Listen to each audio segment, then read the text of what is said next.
Devin Haney versus Shakur Stevenson, 75-25 split. Fair? I don't know. But what I do think is that Shakur Stevenson, he's declined the 75-25% split. And he has said that they're going to come back with a counter offer. He's yet to have that yet, but I don't think he's going to get more than 30%. If they come back with a 70-30% split, I think that's what you're going to have to take. Devin Haney is the undisputed champion in the division. He's unbeaten. He holds all the belts. He's got all the cards. He is the A side in this fight. If you think Shakur's a better fighter, if you think Shakur's going to win, it doesn't matter. Devin Haney holds all the cards. He holds all the belts. He deserves a bigger split of this purse. Shakur Stevenson, I think if they come back with a 70-30 split, I think you're going to have to accept it. I think that's just the best you're going to get. The reason I say that is you're coming to the table with no belts and stuff like that. So you've got to remember that when when Devin Haney fought George Kambosos out in Australia the first time, I think he took a 25% split. I think George got Kambosos got maybe 10 million and he got 2 million or whatever it was. I can't quite remember. But he took the lower amount because he knew if he beat the champion, become undisputed, then he demands the bigger in the rematch. He demands more. He demands more against Lomachenko. He demands more money. Shakur Stevenson's got to do the same thing. I think they'll come back with a 70-30 split. I think Shakur takes it. I think he should take it. I don't think he's ducking him saying, oh, that's the low ball off. I'm not going to accept the 75-25. And I don't think that Devin Haney's pricing himself out.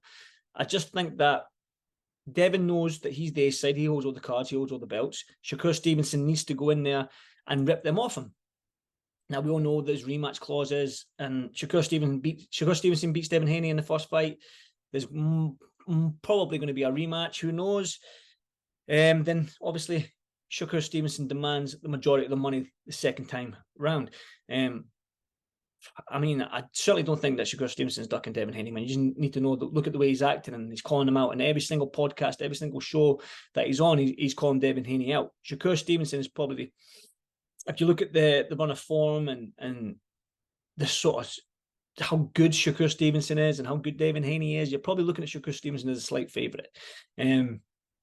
So if you're confident you can beat Devin Haney, take the second offer, which I think will probably be 70-30. If it's 60-40, then you're laughing. But I don't think the Haneys will give you 40%.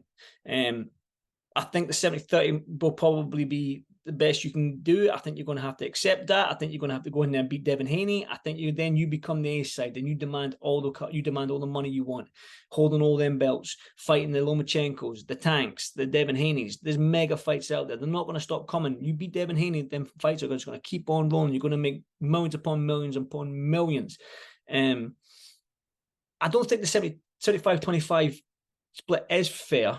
Because Shakur Stevenson is a multiple weight world champion, and he's unbeaten. He's a pound for pound in a lot of people's eyes. He's young, but again, Devin knows his worth. He knows that he's got all them belts. He knows that he demands the majority of the money because of what he holds. But that being said, I don't think that both of them are massive draws yet. So I don't know how much this fight will generate. Maybe Shakur's looking at that side. He's probably looking at Devin Haney and says, you're not a draw. You don't put bums on seats. Because the Lomachenko fight, I heard that there was more Ukrainian flags in that crowd, more supporting a Ukrainian, an Eastern European fighter in Las Vegas than there was Devin Haney, who lives in Las Vegas, who trains in Las Vegas, who's the home fighter. You won't get that in the UK. You won't get an American coming to the UK and fighting a British fighter in the O2, and there'll be a majority of Americans in there. It just won't happen. Or in America, it just does not happen. That obviously, America's a huge country. They've got baseball, basketball, lacrosse, all these mad sports. So boxing probably plays second fiddle to quite a lot of them. But it's a fight I need to see. I want to see it. And this year's been producing the big fights. Tank Davis, Ryan Garcia, Spence Crawford coming up. Do you know what I mean? These fights are getting made that we want to see. And I think we all want to see Devin Haney versus Shakur Stevenson. And then Tank Davis versus either the winner of that. Do you know what I mean? So 75-25, it's not, I don't think it's a fair split, but I don't think Shakur Stevenson is going to get more than 30%. 70-30 might come back the second offer. I think he should accept it. I think he needs to go in there and beat Devin Haney. Then he's the king. He demands... You've got to take that shot. You've got to take that gamble. And yeah, let me know what you think. 75-25, Shakur Stevenson right to decline it. Is Devin Haney pricing himself out? Let me know.